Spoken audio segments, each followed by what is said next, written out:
Hello everyone, good afternoon. Can you hear me?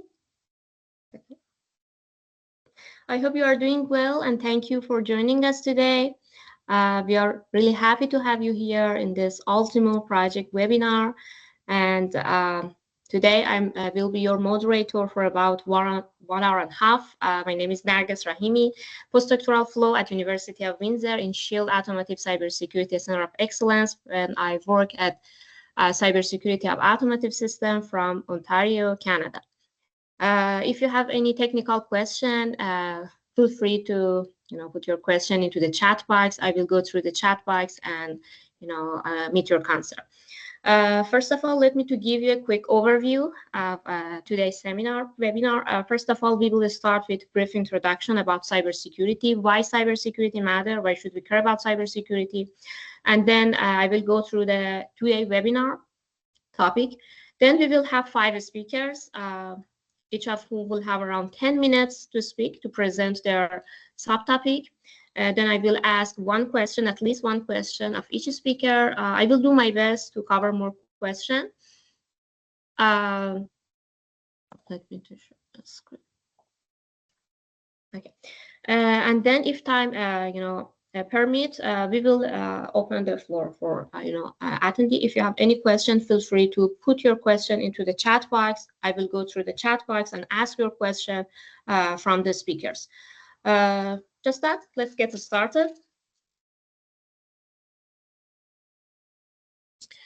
First of all, we want to go through the importance of cybersecurity, why cybersecurity matter, and why should we care about cybersecurity. Before that, let me to introduce SHIELD.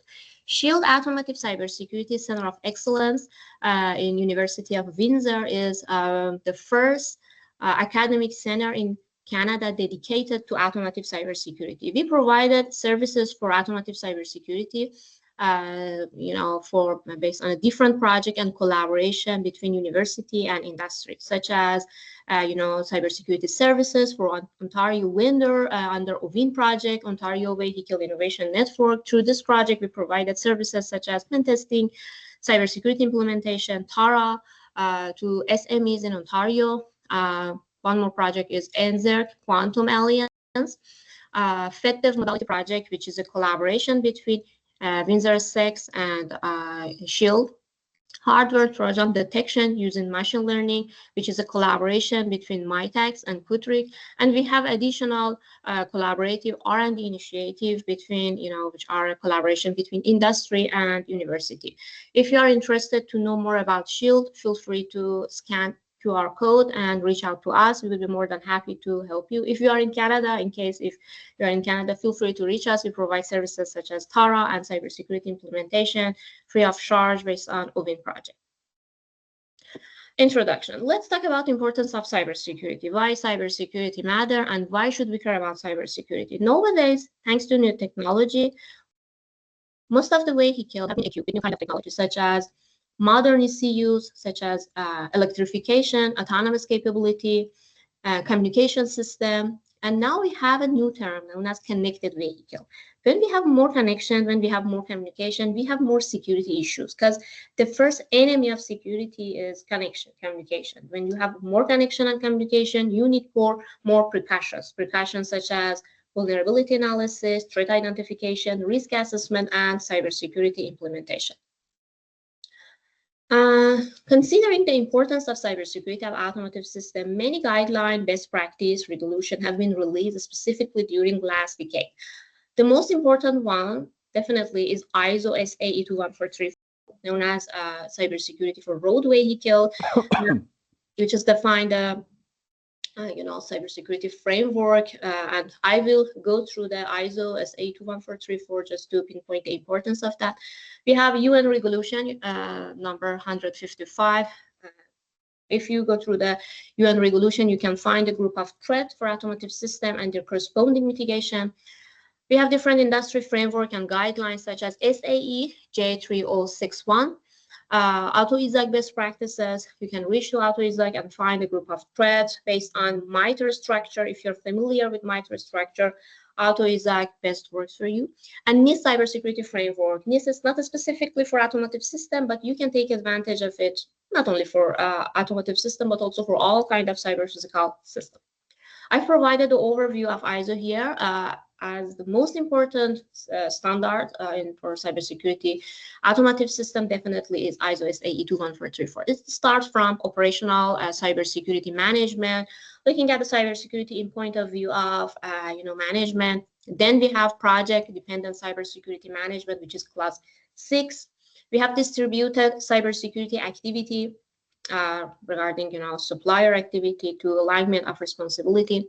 We have continual cybersecurity activity in class 8, and class 9 to class 14 are based on cybersecurity for different life in different life cycle of a product.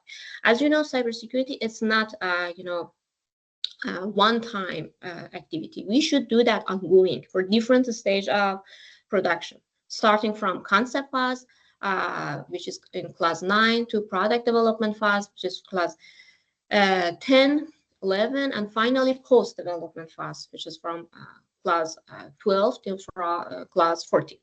And definitely one of the most important class of ISO SAE 21434 is threat analysis and risk assessment, class 15, starting from asset identification till risk treatment decision. Without implementing TARA, threat analysis and risk assessment, completing cybersecurity won't be possible. TARA, it's like foundation for implementing cybersecurity. Okay, considering the importance of cybersecurity, and by this introduction, I would like to provide and walk you through the agenda of today's webinar. First of all, we have a presentation from Professor Hami under topic impact of data, poisoning, and perception and decision making for autonomous driving. Then we have talk from Professor Arbinger, Resilience and Cybersecurity Space-Based Poisoning, Navigation and Timing. And then we have a talk from Dr. Yoshizawa, Security and Privacy Gaps in V2X Standard. V2X means a connection between vehicle to everything. Dr. Yushima will talk about that more. And TARA 2 methodology for cyber risk management for ULTIMO project would be provided by Professor Colin and Dr. Ben Yahya. Okay, so to kick off our presentation, I would like to invite Professor Babis Hami. Professor Hami is an associate professor at Institut Polytechnique de Paris, Saint Paris, France. After receiving his PhD in computer science from the University Technology of Troyes in 2015 and completing a postdoctoral research position at Telecom Paris Tech, his current research focuses on network security and intrusion detection system. In particular, he works on intelligent transportation system and connected and autonomous vehicle. He will be speaking about assessing the impact of poisoning attack over augmented 3D point cloud public data set for autonomous driving scenario.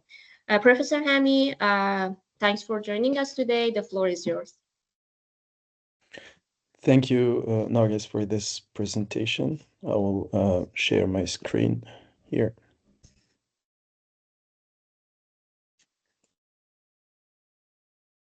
Are you seeing my slides? Yes.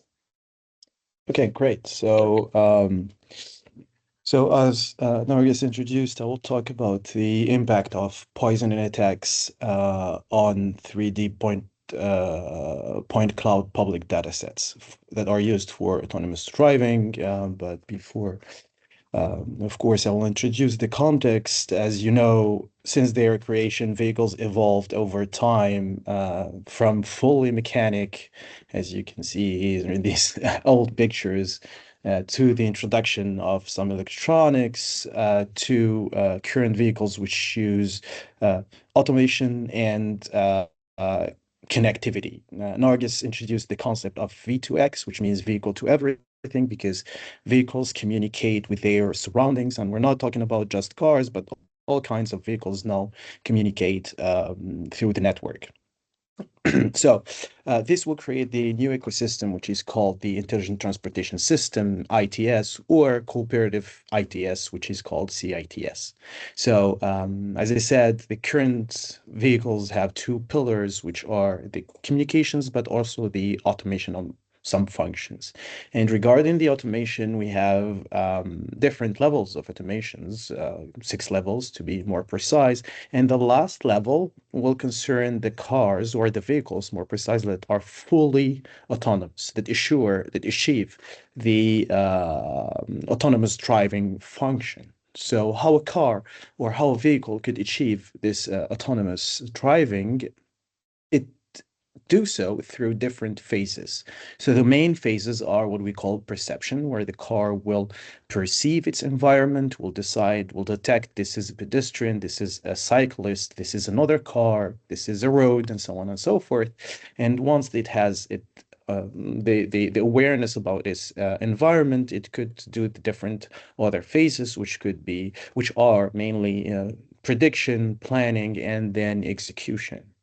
Excuse So, me, Betty, yes, if I yes. may, I don't think we see your slides, yes, on the same time. So could Okay, you, so, we just see the first slide at the moment. okay, change the mini slides. Maybe it will be better this way. You see them changing? We have the presentation mode. Okay, sorry.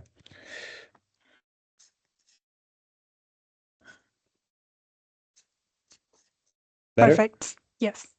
Thank you. Okay, I'll go quickly through those. So as I said, the two main pillars that are used for current vehicles are connectivity, where cars or vehicles can communicate with each other and with the surrounding through what is called the V2X, vehicle to everything, and through automation, where we have different levels of automation. And the last level here is the level that concerns autonomous driving, right? So when we talk about autonomous driving, as I said, there are different phases. The first one is the perception phase, where the car will have full awareness about its environment. It could detect that this is a pedestrian, this is a vehicle, this is a cyclist, this is the road, and so on and so forth. And once it has a full awareness about its environment, it could fulfill the next steps, which are mainly prediction of the other actions, planification, and execution. I can accelerate, I will brake, I can go slowly, and so on and so forth. So my work here in this presentation will focus on the first step, which is the perception. So all autonomous driving capable cars or vehicles rely on a plethora of sensors to achieve this perception. Mainly, the main known are cameras, radars, but we can also find lidars. So LiDAR is very, very important to achieve an efficient awareness capability, because it, in contrast to the camera, which will perceive in 2 dimensions, 2D images, the LiDAR will perceive objects in 3D shape. And here you have an example for a pedestrian. This is the ground truth, and the LiDAR will detect it. And if classification is good, it will detect that it is pedestrian at 5 meters away. So how this perception function or step or phase works, it mainly relies heavily on AI and machine learning. So we will have models that are trained on data sets to know how to classify the perceived objects. This is a pedestrian, this is a cyclist, and so on and so forth. And for now, there have been a lot of works that work on these, that focus on these 3D point cloud. It's we call 3D point cloud that are perceived by the LiDAR, on their classifications, techniques, and so on and so forth, to achieve a significant improvement to the functions that are working on the car. So this mainly will have 2 outcomes, which is the correct, if everything is done well, the correct object detection and the scene understanding. And this will allow a safe autonomous navigation, especially through complex traffic environments. So there are a lot of works that consider working with 3D point clouds. But there is a way to conceive any application in ITS or in autonomous driving mainly. If we create a new app or new function, we need to test it. And as for all other fields, before we're testing it on the field, on the real field, we need first to simulate it. This is for more security first, and secondly for costs reduction. Because if we test everything on the field first, we will lose a lot of money. But if we have some kind of simulator, we'll limit this. The problem is that the autonomous driving field is somehow new, and we don't have a lot of simulators as it is for networks, let's say. If we look into the state of the art of simulators, we have two main simulators that are holding the first place, as I said. If we say Waymo Simulation City, which is highly efficient, but the problem it is proprietary and it's some kind of black box. We don't know how it works exactly. And also it relies on dataset. We will see it. And the second, we have Carla, and we have also Baidu Apollo. Carla is in Europe, for example, is by far the one that is used. It is open source, like Baidu Apollo, and it is very highly customizable and modular. It allows the user to do typically whatever it wants to do. But these simulators have a big limitation, which is that they depend on the scenario creation. They do not offer scenarios through which we can the autonomous car or the function within the autonomous vehicle will be applied, but they need crafting scenarios from the user itself, the simulator, the user of the simulator itself. And to do so, we need data sets. So the problem is that if we need a long scenario or a complex scenario, we need longer data sets. And the issue is that the existing data sets are somehow fall short into doing this, are small. They allow small scenes, small scenarios, but once we want to create complex or long scenarios, they cannot do because they are not sufficient. So to do so, the researchers that work on that, they need to have bigger data sets.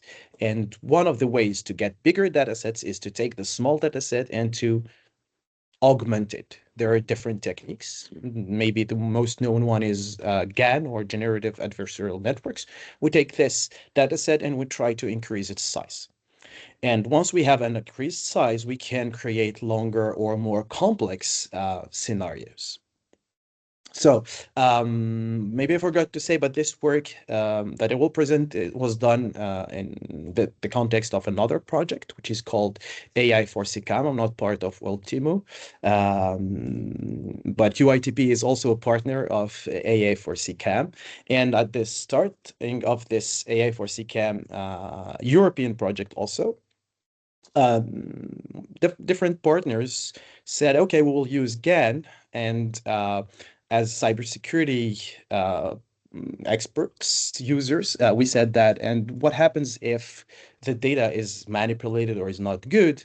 And it is known that for the users of GAN, that GAN has some kind of sanitization effect. So the idea is that GAN will generate new synthetic data. To do so, it will rely on the most predominant features of the data. And by definition, the most predominant features are benign. So the new synthetic generated data will be also benign.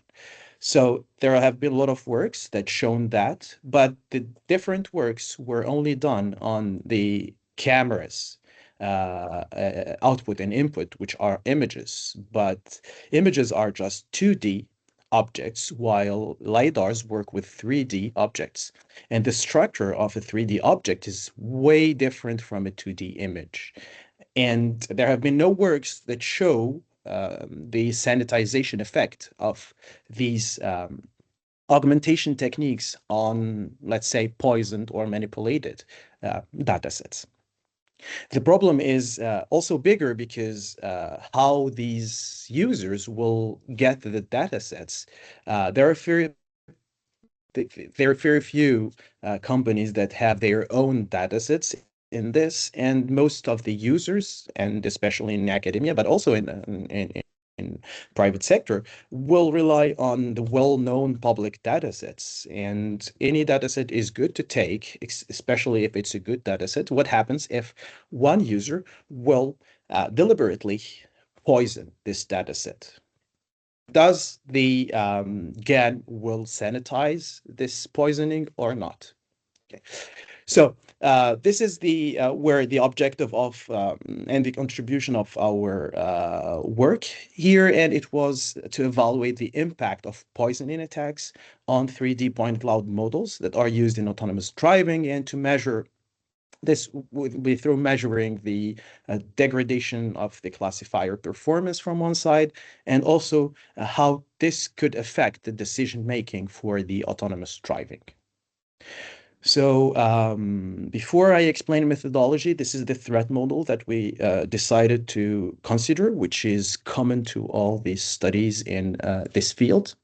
So we have one adversary, and its objective is to degrade the performance of the model that will be trained on the used data.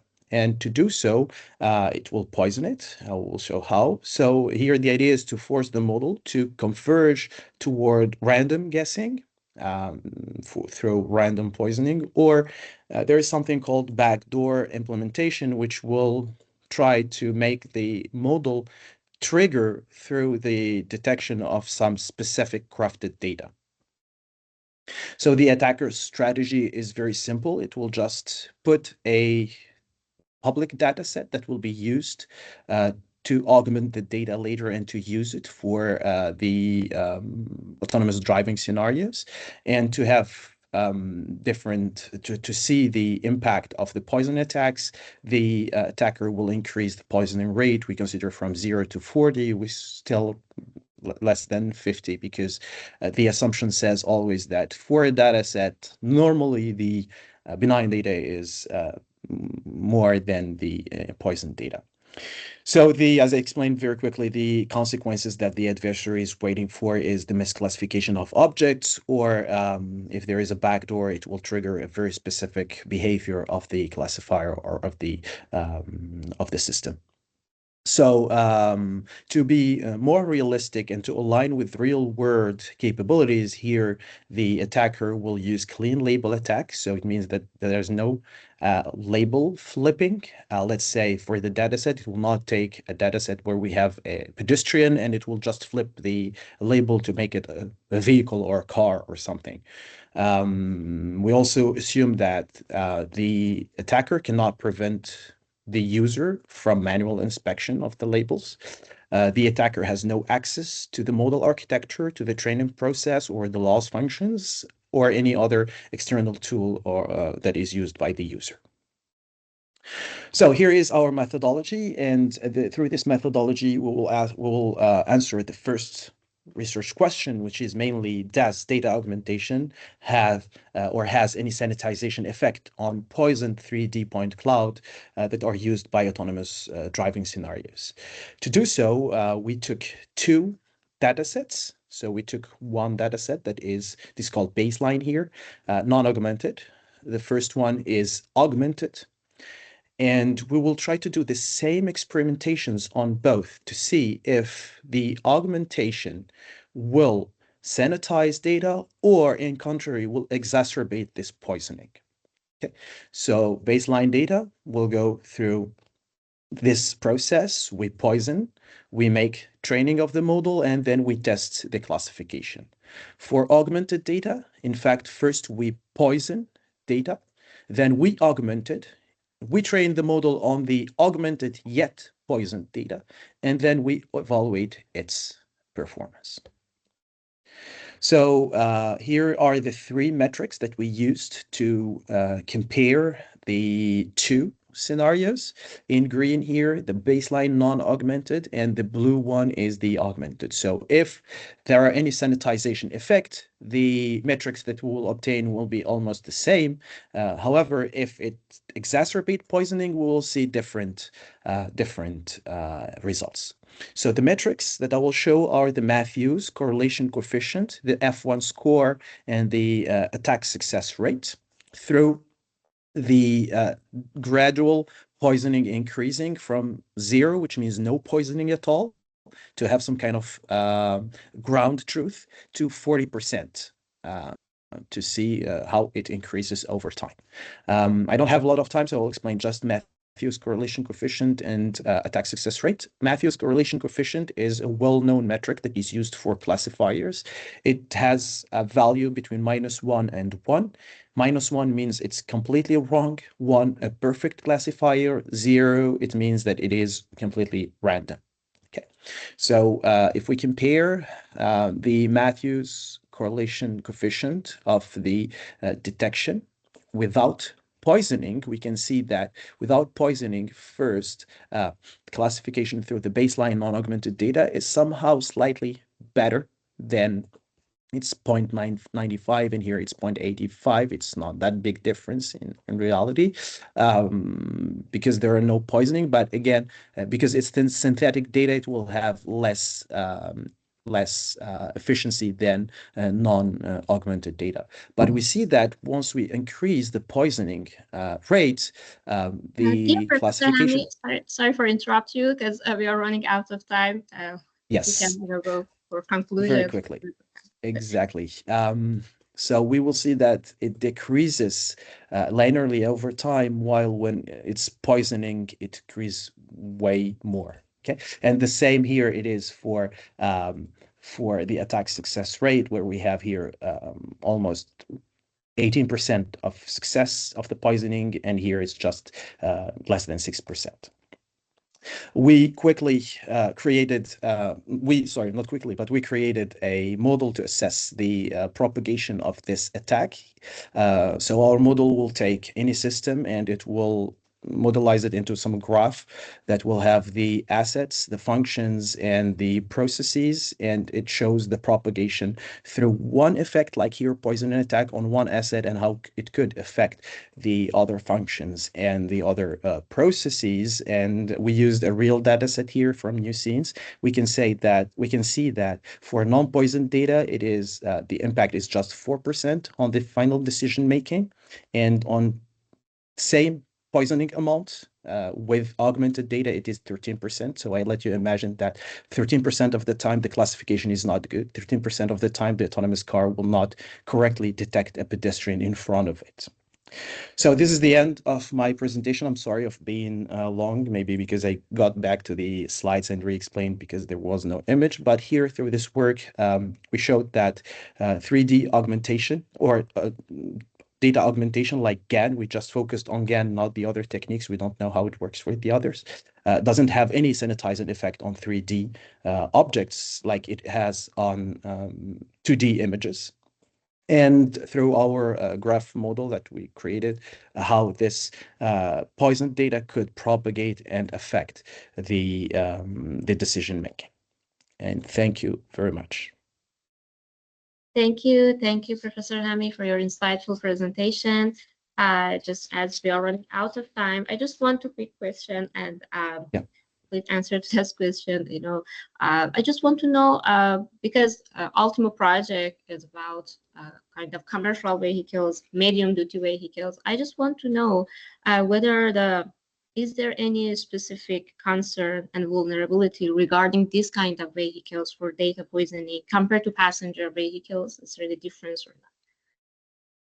Yeah, so here for the study the empirical study that we conducted, it is made on the GAN technique that is used for augmenting data. And if the vehicle, whether it is a bus, train, or what else, uses the perception system of this vehicle uses the same technique to, in fact, it's before production, the same technique is used in its perception system, yeah, it is vulnerable to the same issues. Thank you so much. Thank you for your insights. Thank you very much. Thank you. Okay. Our next speaker is Professor Christina Arbinger. Professor Arbinger is an expert in safety critical satellite services and digital mobility. With over 20 years of experience in satellite navigation, space operations, and the provision of trusted PNT services, he has also been responsible for operating the European Global Satellite Navigation System, Galileo. In his role as co-founder and CEO of DEMOS, he is bringing space tech to the road by developing user-centered safety of life solutions. He will be presenting resilience and cybersecurity space-based positioning, navigation, and timing as an enabler for automated driving. Professor Arbinger, thank you for joining us today. The virtual stage is yours. Okay, thank you very much for the introduction, and I immediately jump into my presentation to not lose time. So as being said, our mission is to bring space to the road. DEMOS Operations is a spin-off of the control center of the European SatNav system Galileo. We founded DEMOS together with a colleague in January 2020 in the Inn Valley. This is near Rosenheim in Bavaria, close to the border to Austria. The acronym DEMOS stands for our core product, Digital Mobility Operating System. And with our experience in satellite navigation and also in safety for aviation, we are experts in navigation, communication, safety of life, and cybersecurity, especially because the control center for Galileo is a critical infrastructure and has been certified, especially also for cybersecurity. So what am I talking today? I think PNT and is the acronym, and what's behind that is position, navigation, timing. This is a DNA of every vehicle of today, but especially also for future vehicles, as the driver may have up to now its map and where he has to go in his mind. But when cars become more and more automated, the map, the positioning will become a very important feature of every car. So as you see on the right, some driving functions which already today need positioning from space let's say, as essential data from external, because you will never be possible to do absolute positioning alone with maps, especially when your cameras are in degraded conditions like foggy areas. Absolute positioning is an asset. So for lane keeping, for speed limit detection, this is also being done with the position and a comparison of a map with speed limits. So when the camera, in addition to recognize the shield, this is a multi-layer safety approach. But what I would like also to highlight is that it's not only positioning what comes from space, it's also the timing signal, which is crucial for automated vehicles. So the data fusion inside the vehicle is based on the time coming from space, which is being received in the vehicle with the GNSS receiver and then used to synchronize the onboard time. So the point is PNT is there and is crucial, but current systems do not have enough integrity and safety compared to the safety and the functional safety inside the vehicle. So we need also to elevate satellite navigation to the next level, and this is what I would like to show to you in this presentation.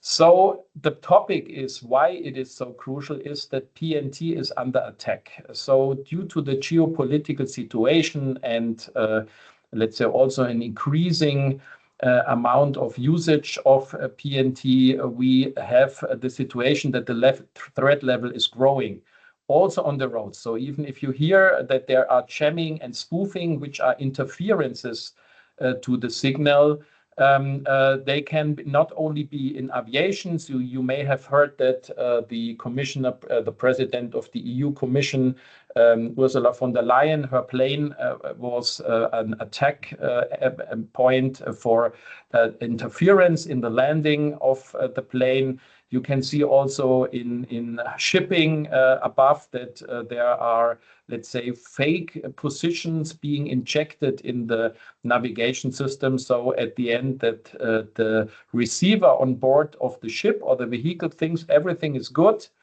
but the signal has been changed. And this is something, a fake signal spoofing, this is something we have to counteract. So going away from GNSS or position and timing from space is the wrong way. This is a cul-de-sac. It will lead to even more development hurdles. So we need to somehow find a way to bring the sensors of the car and the signals from the satellites in sync so that we have a maximum integrity available. We have a project as an example, and if someone wants to hear more about that, this is the next generation of satellite navigation. This is a project of the European Space Agency, and it is called SolPoint, Safety of Live Positioning. In this project, we focus ourselves on automated trucks. As you know, the law for autonomous driving in Germany has these two areas of application, automated trucks and automated public transport. So the effect of automated public transport would be similar.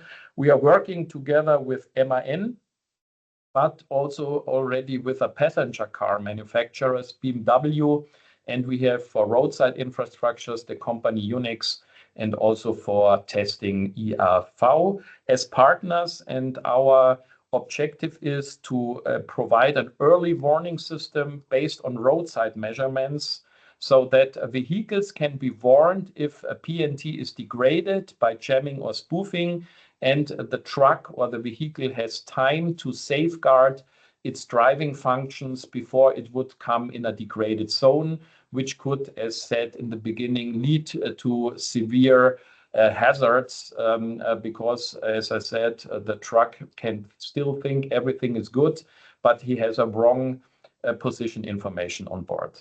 In this project, we scale the operational deployment. So by next year, we will have here a highway section in my area with roadside infrastructure and the warning mechanism to the trucks of MAN and to passenger cars of BMW.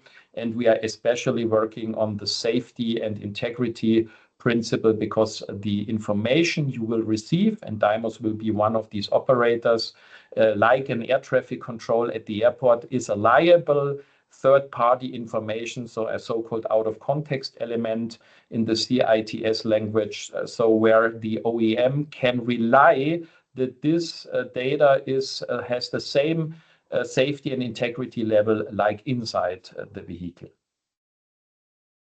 So in the future, as I said, we also need to elevate navigation and timing, and this is the case. For 2 weeks ago, Europe has decided to mandate the European Space Agency to build the next generation of satellite navigation.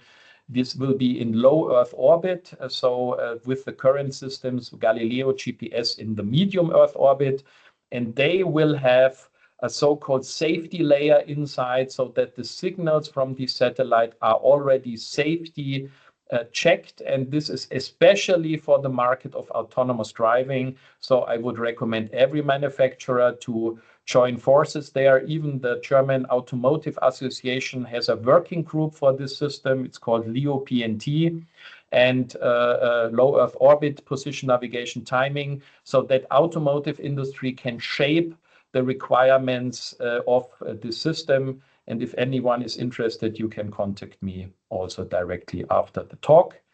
And this is the summary that this year the course has been set for the new generation of satellite navigation. The ESA Ministerial Council took place in November, chaired by our Minister for Research, Technology and Space. The budget of the ESA has been elevated to 21 billion euros for the coming 3 years. And especially Germany has significantly increased the ESA contributions for resilient navigation. And this means it's now the time to that also the automotive industry goes to space. Not only we bring space to the road, but also the road comes to space. And this also would conclude my talk for today. And I'm open for questions later at the end of the session. Thank you very much for your attention. Thank you, Professor Arbinger. Thank you for your insightful presentation. First of all, I would like to mention, if you have any question, you can put into the chat box, and I will ask your question from the speaker at the end after conducting our presentation. But for now, Professor Arbinger, I have one question regarding your presentation. As this project, ULTIMO project, is regarding commercial vehicles, medium-duty vehicles, I just want to know what breakthroughs in PNP or cybersecurity do you believe will be most important for this kind of vehicle? I mean, commercial vehicle, medium-duty vehicles. I think the two major parts of PNT is the accuracy and the integrity, which we need to elevate in order to really allow the dependency of automated vehicles on this space-based services. And I think this is achievable. So everyone today, and I also know that commercial vehicles, they buy expensive correction data from correction service provider, data service provider. And this will be not the case anymore when we are coming to this new low Earth orbit system. Also in the United States, a company called Xona, they are working on a similar commercial system. So I would recommend everyone who has a PNT in its application to now look in the future for this low Earth orbit component, because sticking with the old systems will not solve the problem. But the good thing is there is a solution in the next 5 years. And this is a cycle where automotives also can live with. There will be a new system in space, and this should be trained and used as early as possible by the automotive and automation community. Thank you. Thank you so much. Thank you for your insightful presentation, Professor Ami. I would like to ask our next speaker, Dr. Takahito Yoshizawa. Dr. Yoshizawa has over 30 years of industry experience in mobile communication system and has contributed to several standardization organizations. He holds a background in information and computer science and received his PhD in telecommunication from KU Leuven, Belgium in 2023. As a postdoctoral researcher, he is currently continuing his work on V2X communication, security, and reinforcement learning within the PASIS group at KU Leuven. Dr. Yoshizawa, thank you for joining us today. The floor is yours. Please go ahead. Thank you. I think you can hear me. Okay. Am I sharing?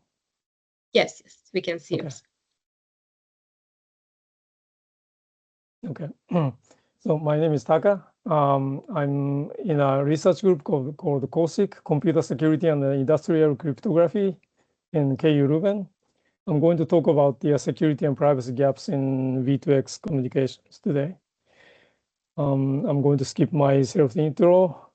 And the V2X ITS standards, there are the US standards, IEEE 1609.2.2.1, and also SAE J2735 message dictionary.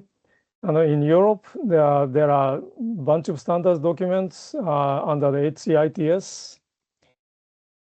And today I'm going to talk about the basic services and the security and privacy associated with it.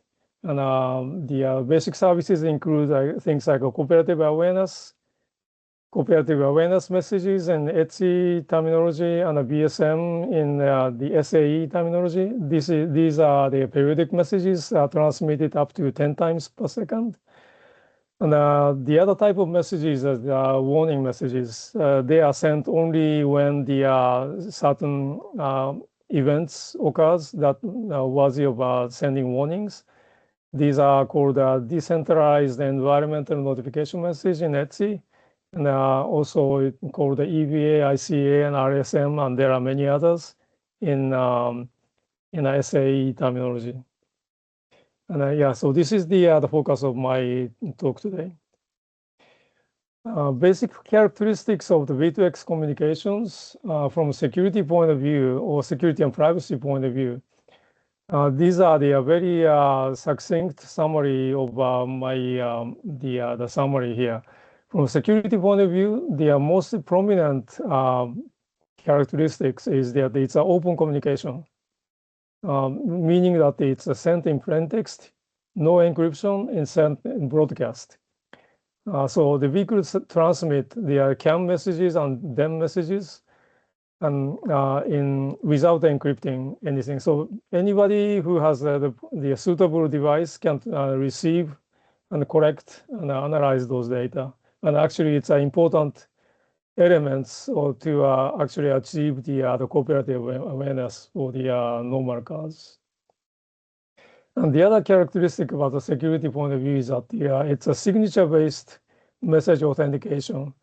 In other words, you can even say that this is the only security solution in the V2X standards.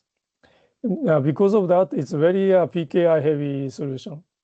From privacy protection point of view, the standards suggest to use the pseudonym instead of the real identity of the vehicles. For the other point of view, I'm going to skip for the sake of time. Maybe I'll come back to it if I have time. Now, I'm going to talk about the security implication of the V2X standards.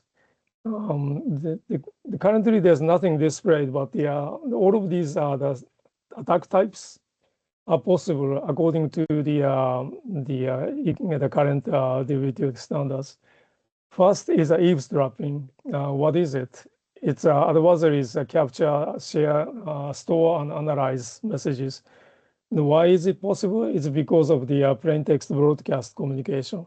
So anybody who has the suitable device can receive and the store and analyze messages. Replay attack, what is it? It's adversaries replay old messages to confuse the honest vehicles on the road. Why is it possible? Because the timestamp in the CAM and BSM messages wraps around every 65 seconds. So if you capture the message and store it and replay it exactly 65.635 seconds later, it's still valid. So everybody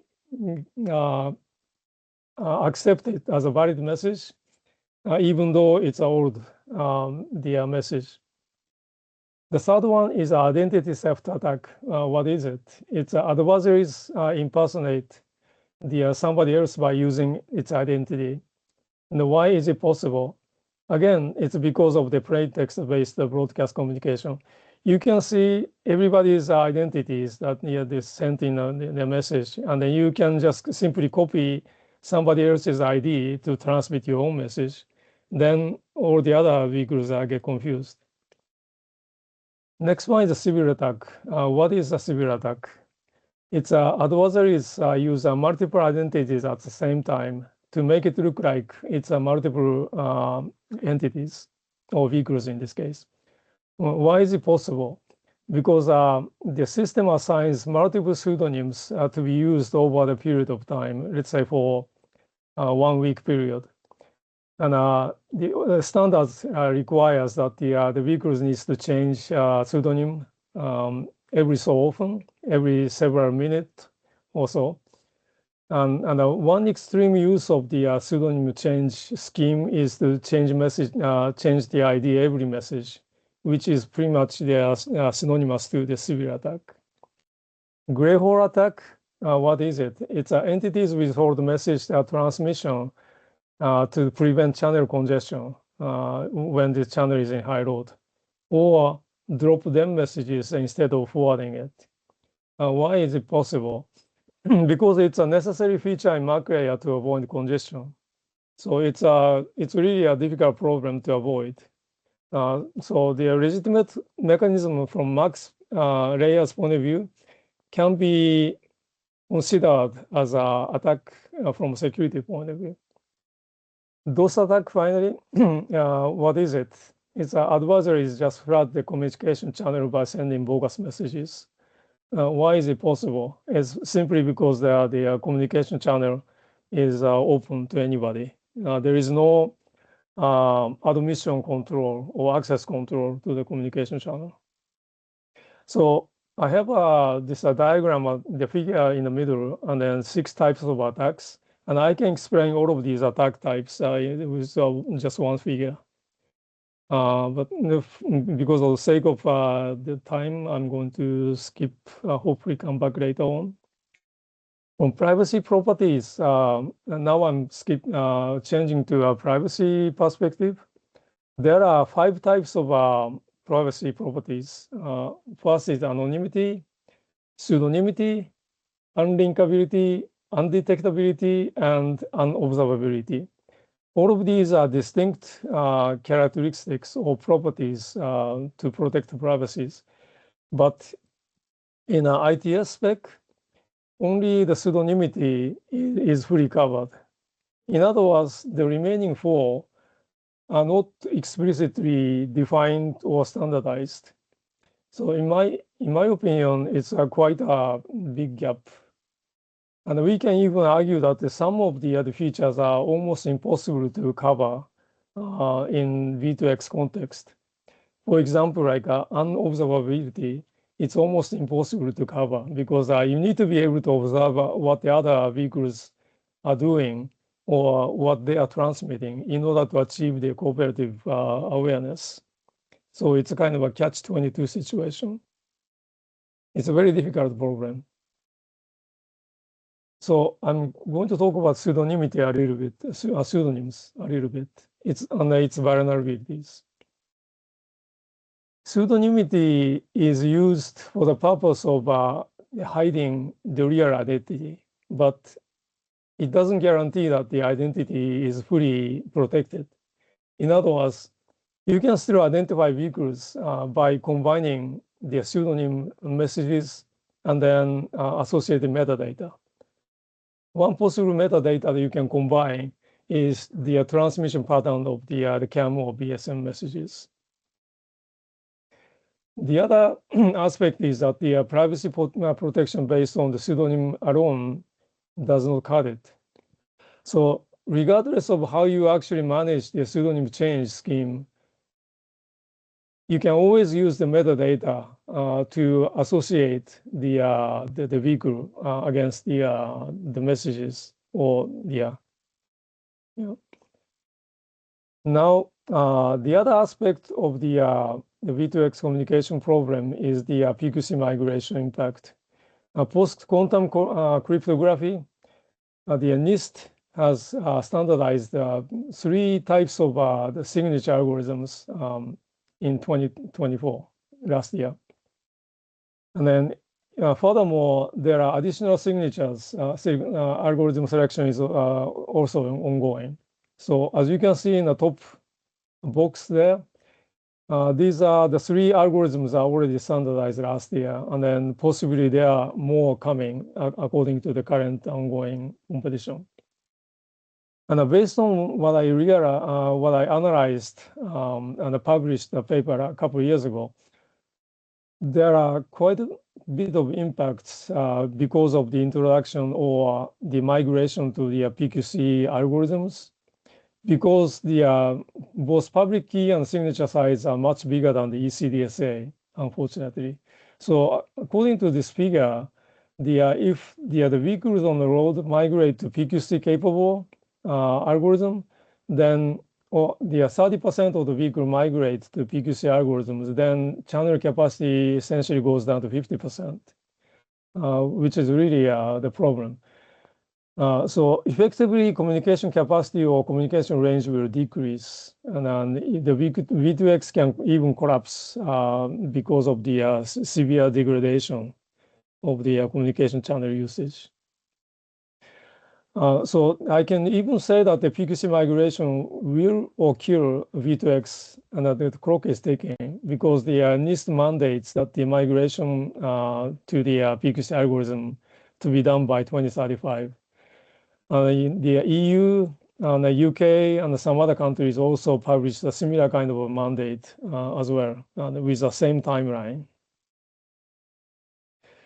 Now, currently, we don't have a solution, and we need a innovative solution, but none exists today.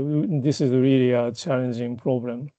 And just exactly a month ago, I did a presentation at a workshop in Frankfurt, and this is a link to the YouTube video that I presented. So if you take a look at it, it has much more detailed information.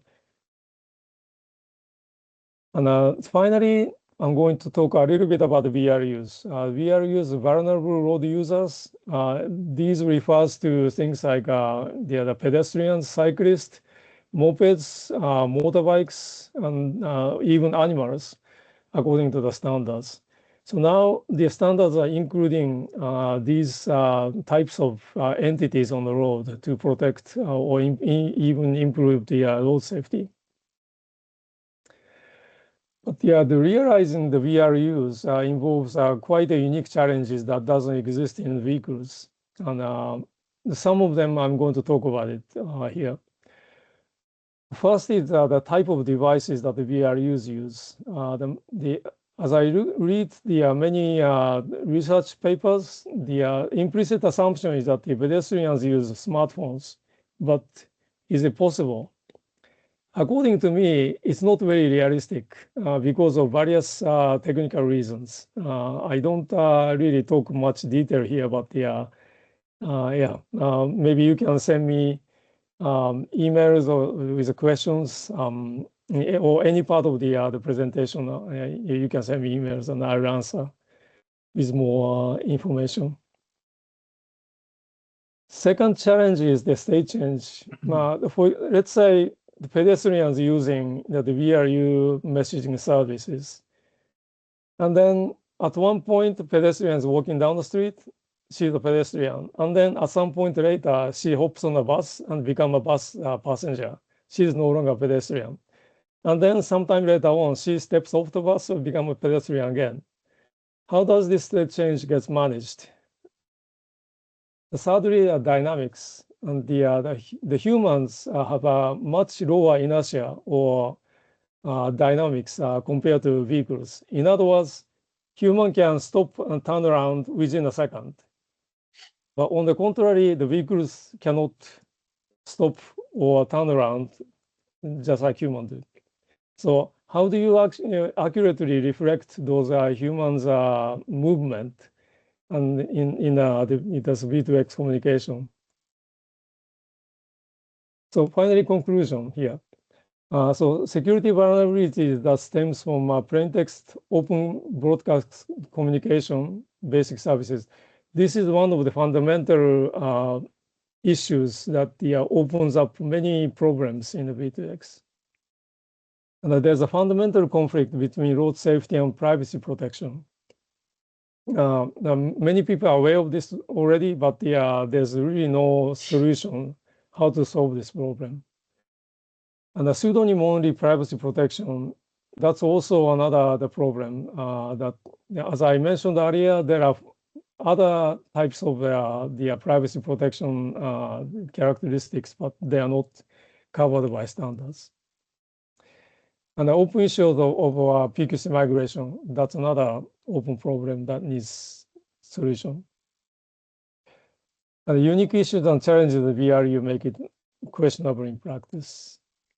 That concludes my very quick presentation. So again, if anybody has any questions about any of these content, please send me an email and I'd like to, back to you. Thank you. Thank you. Thank you. Thank you, Professor Yoshizawa. Thank you for your insightful presentation. I have a couple of questions, but because we are running out of time, I will ask just one question. As you know, for connected vehicles, for commercial vehicles specifically, we have different consideration because they have usually commercial vehicles have more connectivity to infrastructure, to other vehicles, maybe to administration. Because we have, in ULTIMO project, we have commercial vehicles and medium duty vehicles. I just want to ask, among the current V2X standard for this kind of vehicle, where do you see the most critical security gap and require urgent attention? I think it's a really difficult question to answer. Among the characteristics or issues I talked about, I would say all of them are equally important. I don't see any particular one that's most important in my point of view. So security aspect, privacy aspect, PQC migration, all of them are quite impactful if they are not properly addressed. I don't know if I'm answering your question, but that's my Yes, thank you. perspective. Yes, thank you. Thank you. Thank you for your insightful question. Thanks you for insightful presentation and answering my question. Thank you. So our next speakers, I would like to invite Professor Colin and Dr. Mariam Ben Yahya. Professor Colin is an associate professor of cybersecurity at the University of Applied Science and Art of Western Switzerland, Geneva, and co-head of the SEC Lab. She holds a PhD in information system from the University of Geneva. Her research focuses on applied cybersecurity, privacy protection, and automated risk assessment for connected and intelligent systems, with a particular emphasis on IoT and automated mobility. She was recognized by the IEEE Computer Society as one of computing top 30 early career professionals for 2024. Dr. Mariam Ben Yahya, she's a senior researcher, lecturer, and ISO expert in cybersecurity and data privacy. She earned her PhD in information system from the University of Geneva, focusing on threat analysis and risk assessment. She has contributed to several Horizon European projects advancing connected mobility solutions. Dr. Ben Yahya recently joined the College of Computing at Mohammed VI Polytechnic University in Rabat, Morocco, where her research aimed to further evolve TARA into a more proactive and automated methodology. They will introduce the TARA 2 methodology for cyber risk management developed within the ULTIMO project. Professor Colin, Dr. Ben Yahya, thank you for joining us today. The floor is yours. Thank you.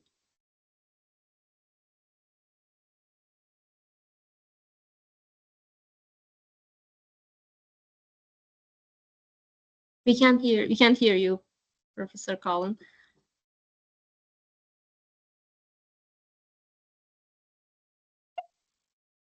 I think you're on mute.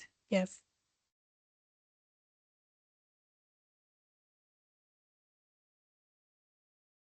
Sorry for that. I could not unmute when I'm sharing my screen for some reason, so I have to reshare it then. One moment. Allow. You can hear me, right? Yeah. Okay. And you can see my full screen, right? Yes. Yes. Okay. Okay, wonderful. Thank you for confirming, and apologies for that. Okay, so hello everyone, and thank you for joining us today. Most importantly, staying with us so far. So in this final session, we would like to walk you through the journey that we did in ULTIMO project, developing eventually the TARA 2.0. TARA, which is standing for Threat Analysis and Risk Assessment, the word that you heard so many times today. And we will explore the road ahead for the secure and automated mobility through the development of this framework. And I have another technical issue. Seems like I cannot easily change the screens. Okay. Okay.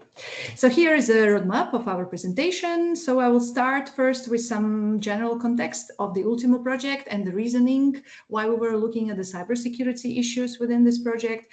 Why did we consider the TARA to be one of the most important aspects of that?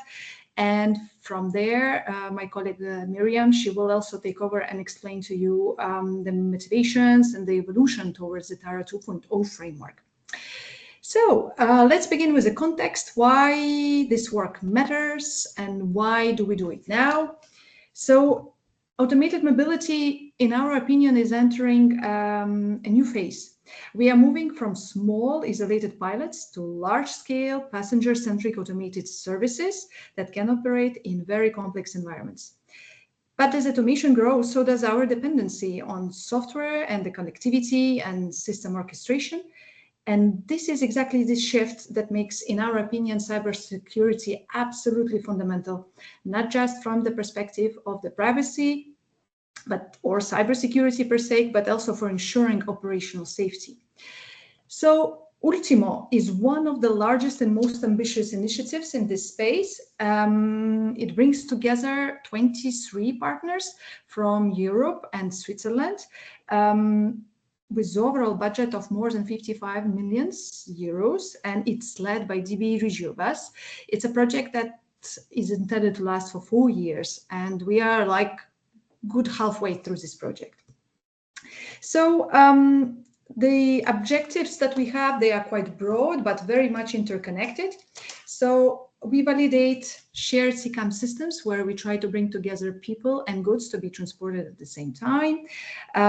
We also develop open APIs for MAS and LAS. We deploy multi-vendor fleets, define reusable HD maps models, and ensure that automated services can operate safely and reliably.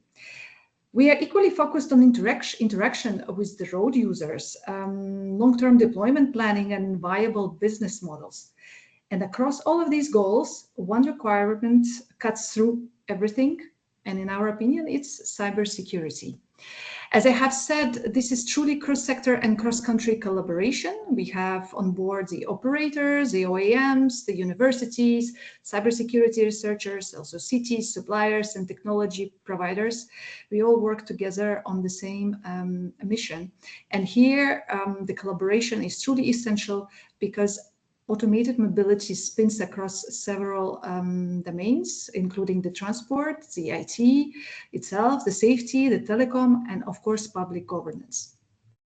So we work across, we envision to have 3 deployment sites. So one in Herford in Germany, the second one in Berlin in Geneva in Switzerland, and the last one, but not the least, obviously, in Oslo. And these locations gives us a diverse environment to test cybersecurity measures under real conditions, whether it's urban, suburban, multimodal, or across infrastructure contexts. So let's imagine where we are heading. In 2035, we expect hundreds and automated vehicles to complement public transport backbone, offering an on-demand mobility, operating thousands of kilometers per day, and integrating seamlessly into the mass platforms. So this fast integration of new vehicles and scalable operations and equitable access are all part of our vision that we share within the ULTIMO project. But to achieve it, obviously we need trust, and this trust comes from safety and cybersecurity. So now this brings a question: how can we deploy all these new technologies correctly? How do we ensure the cybersecurity is not just a checkbox that we tick at the end of the day, but it's actually a foundation that we build upon? So for this purpose, we did a cybersecurity scanning landscape, and we see that the automated mobility must comply with a vast majority of the regulations, standards, recommendations, and overall, to achieve this, we can say that there are 2 groups that are of the equal critical importance. So the first one is probably the standards, which define the methods and the best practices. And the second one is certifications, the ones that ensure that these practices have been rigorously implemented. So these 2 pillars, there are 2 pillars that dominate the cybersecurity today. So the first one is ISO Cy 434, which is a standard created jointly by the ISO and the Cy International. It defines cybersecurity engineering across the entire vehicle lifecycle, from the concept to development to production to operation and decommissioning. And importantly, it provides a guidance on performing threat analysis and risk assessment, or TARA, again, the word that you heard many times today. And the second one is UNICE R155, which is a regulation. It mandates that the manufacturers and operators have a certified cybersecurity management system, which is establishing also accountability across the whole supply chain, and therefore mandates the application of the TARA for the risk management. And as you may know, also since July 2024, the type approval for connected and automated vehicles requires compliance with R155 and R156. So this means that today TARA becomes a mandatory before a vehicle can actually be placed on the market. So if we want to deploy automated vehicles at a scale, TARA becomes a very central and non-negotiable step. So what is this TARA? Why do we keep talking about it? It is a process through which we identify cybersecurity threats, when we evaluate the risks, and when we prioritize which mitigations we want to put in place. The process includes the definition of the scope, defining the items that we want to look at, modeling the threats that we think are applicable within specific contexts, where we score the risks, and of course, we determine cybersecurity objectives. In big words, TARA is ensuring that we understand how threats propagate, which ones of them are applicable, and how they affect automated and connected vehicle systems. I would like just to give a small recall to the SAI automation levels, because within our work, we focus specifically on very highly automated vehicles. So everything that goes above level 4 and level 5. What is very particular about these two levels is that the amount of responsibility is shifted from the human to the systems, and it's increasing drastically. At level 4 and level 5, there is no human fallback, meaning that the system itself is always responsible for the safety, even during unexpected events and failures. And this creates a dramatically different cybersecurity exposure, one that traditional risk assessment did not originally account for. Let me bring it a little bit to life with this scenario.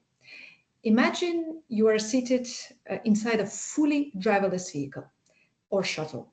There is no steering wheel, there are no pedals, there is no safety operator. Everything that keeps you safe, from the perception to decision-making to navigation, everything depends on software and remote services. Now imagine that just for 2 seconds, the shuttle receives incorrect environmental data. Not because the hardware broke, but simply because a backend service perhaps was manipulated, maybe a sensor feed was spoofed, or maybe communication was tampered with. In a traditional vehicle, a human driver would notice, hopefully would notice quite fast and would respond. But in a driverless vehicle, there is no human backup. These 2 seconds of wrong data could be a difference between a very safe trip and a serious incident. This shows that in high automation level vehicles, cybersecurity becomes inseparable from safety. And this is why the traditional risk modeling does not work. So more specifically, when current traditional TARA methodologies start to show their limitations, it's because, well, the TARA that is defined in 21434 is actually an excellent foundation, but it does have some constraints. The first one is that it does not provide sufficiently clear prioritization on the risks. It focuses more on cybersecurity rather than on the data privacy threats, because it was its original intention. It does not take into the consideration the SAI automation level, what I demonstrated with the example before. And of course, it relies heavily on the expert judgment when we are performing the risk assessment. And as a result, it also lacks detailed operational guidance. And as automated mobility evolves, these limitations become critical. And this is where I would like to pass the words to my colleague Miriam to continue. Thank you very much, Anastasia, for opening the floor for the TAR 2.0. But not only you, also the other speakers, they presented the strong foundations on the ISO SA 21434 standard, as well as its important role in proposing like a very strong and fundamental risk assessment methodology. However, the other speakers also showcased how the standardization framework and regulatory actors, they fall short in addressing the evolving evolving threats of the highly connected and automated vehicles, mainly of level 4 and level 5. And that's why we come here to introduce the TARA 2.0, which came on the top of the TARA from the standard, from the ISO standard, and to which we will refer today as the TARA 1.0, and we'll have comparative overview between the two models. So the main highlights in terms of improving or enhancement avenues are set into 4 dimensions. Privacy is the first one, the C-level second one, risk visualization a third, and another fourth at a granular way of doing the assessment in the overall. So for the first dimension, which is privacy, it stands for the fact that those vehicles have extended inclusion of the user data and extended usage in terms of exchange and at the level of the communication as well. So because our TARA accounts a lot for the user data exposure, we came here with enhancement at the level of the threat modeling. So in the classical TARA, the TARA 1.0, we rely on the STRIDE modeling. STRIDE is very known at the level of providing efficient threat modeling over the security threats.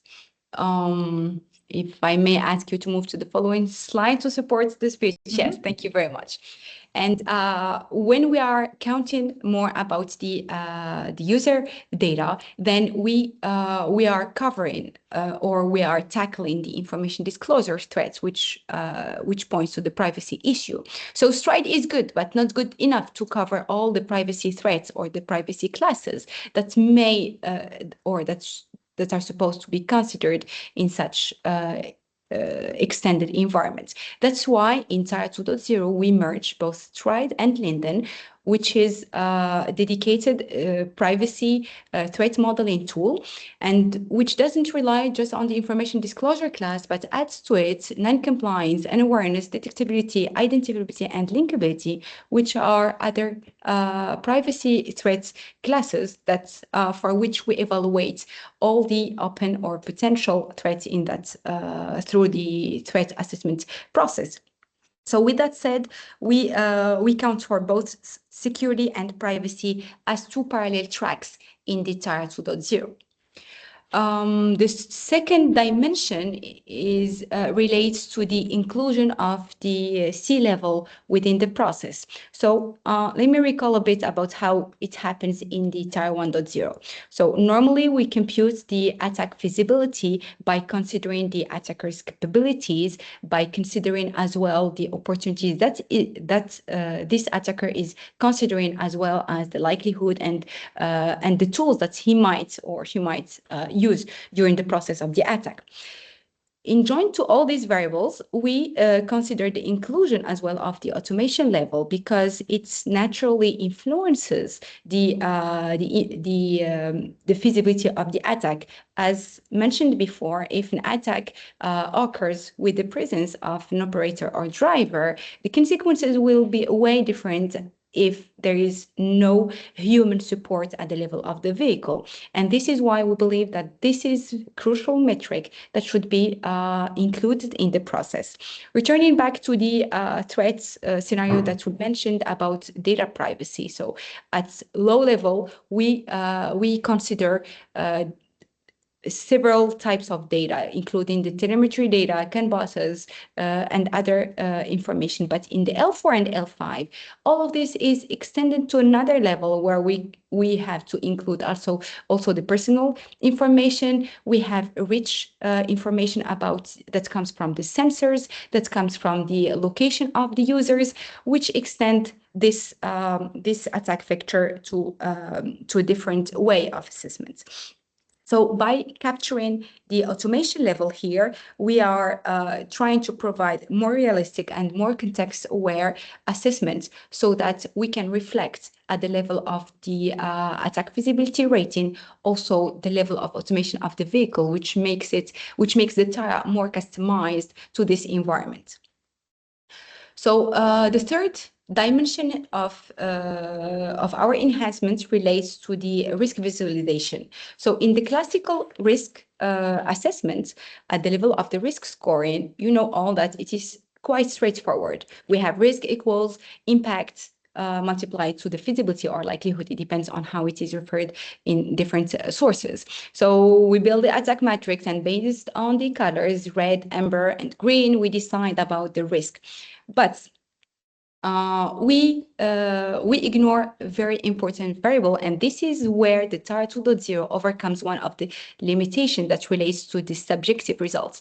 Because in the TAR process, we have huge involvement from the experts, making decisions throughout the process. It can be either at the level of the analysis or at the level of the treatment decision.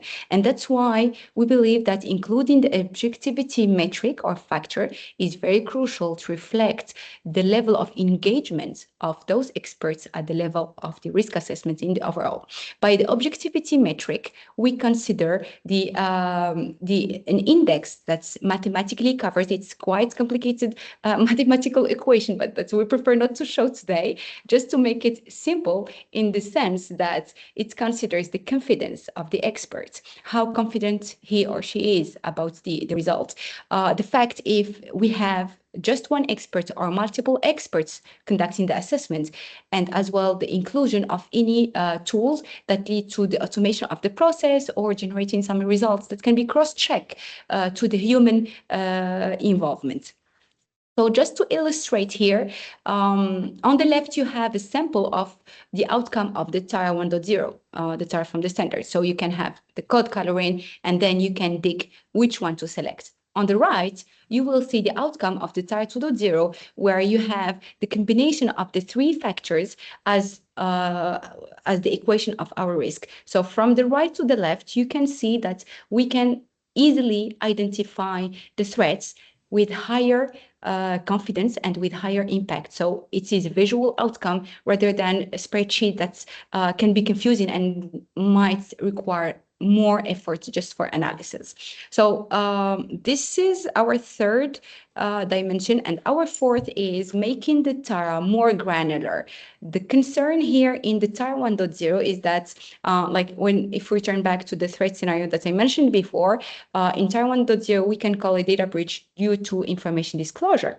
Right? But in TAR 2.0, we'll talk in a more granular way, where we will be talking probably in analyzing the attack path to conduct a compromised cloud endpoint, V2X eavesdropping communication issue, as Dr. Takam illustrated, or over-the-air update server leak. So instead of going on the top of the iceberg, we are trying here to go really deeply into all the potential attack paths and provide the risk per attack path instead of providing the risk based on the damage scenario, which is actually the fact and the way that it is done in TAR 1.0. So here we have a great concern about balancing the efforts, because if we go too much granular, then a lot of time will be spent on the TAR, and then the outcome will take longer to be raised.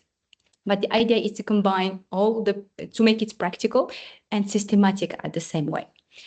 So here, just to wrap up about the main differences between TAR 1.0 and TAR 2.0, it is clearly that the TAR 2.0 is more focused on data privacy enjoined to cybersecurity. So it is not just for security per se. It has a deep focus on L4 and L5 because we customize with automation level metric. In terms of rating, it is more granular because it is done based on the attack path instead of the match scenario. And even the risk outcome or the risk analysis is more visual, where we can see the 3D matrix that reflects or that would help in terms of the last step of the TAR, which is the decision making. So expert dependency is a fact because we still rely on experts. It's not fully automated, but because we still need the human factors and the human involvement, but in a more transparent, reflected way, so that we know how much the experts were involved. And the automation is one of the biggest ambitions of this TAR 2.0 because we are working towards close to full automated process, but it is still in work in progress on that sense. So it is clearly that Tara 2.0 was not made just for Ultimo or just for the pilots in that project, but the ambition goes beyond European sites. It goes beyond the automated vehicle environments, because the idea is to have customized Tara that can be applicable to any critical or cyber physical system. So it can help in critical infrastructures. In terms of risk assessments, it can be in IoT or in IoV, depending on the assessed environment. As well, it has been made too systematic and too simple, so that any stakeholder will be able to conduct it in a systematic way, because it has very clear and detailed description in a step-by-step manner. This would help clearly if you look at our publication. We have the QR that is coming shortly in the slide, so that you can scan it and go and verify how straightforward it is, and helpful in replicating the process in other AV's environments or any other cyber physical system. So thank you very much for your support and for listening, and I hope you will come with the motivation to replicate SAR 2.0 in the near future. Thank you, Professor Colin. Thank you, Dr. Benyahia. I would like to ask one question, because we are running out of time. Just one question I can ask.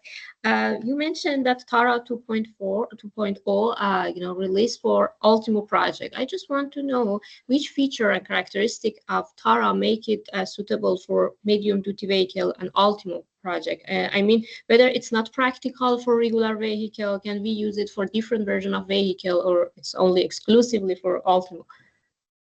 Yeah, thank you very much. I think it is clear that it was not made just for Ultimo or Ultimo's vehicles, but being customized, you can not just duplicate it or replicate it to AVs, but also to all cyber physical systems. So if you can even apply it to agriculture by substituting the sea level, for example, to crop-related factor, or to healthcare, where it is very important to have an in-depth risk assessment as well, by replacing the sea level with one or multiple health metrics. So that's the openness of the TAR 2.0. So it is applicable to any cyber physical system, but it remains built on the fundamental and standardized TARA from the ISO SA 21434. Okay, thank you so much. Thank you for answering my question, and thank you for your insightful presentation. At the end, we have Q&A session. If audience have any question, please feel free to type your question into the chat box. I will go through the chat box to ask your question from the speaker. Let me to check the chat box. If is there any question that we can. We have a question here from Professor Arbinger, but I believe Professor Arbinger probably left. Yeah, left. He already answered. Yeah. He already answered here in chat box. Feel free to ask your question or raise your hand if you prefer to, interact with the speakers.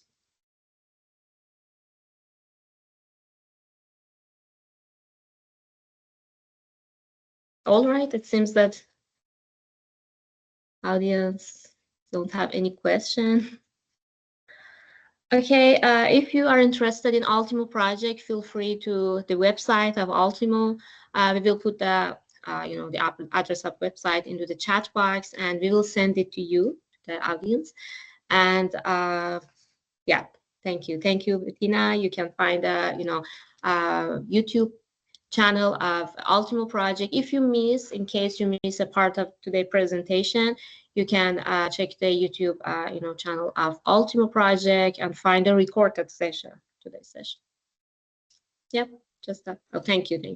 We have a link for Ultimo project here as well. You can reach to that. And just that, thank you for your attendance. Thank you for joining us today. We are really happy to conduct today's presentation, and thank you for all the speakers. Thank you for your insightful presentation. I really enjoy your presentation, and I hope all the attendees enjoy as well. Thank you. Thank you very much. Thank you very much. Sure. Thank you. Thank you. Have a Thank good you. one. Bye. Bye. Bye. Have a good Bye-bye. one.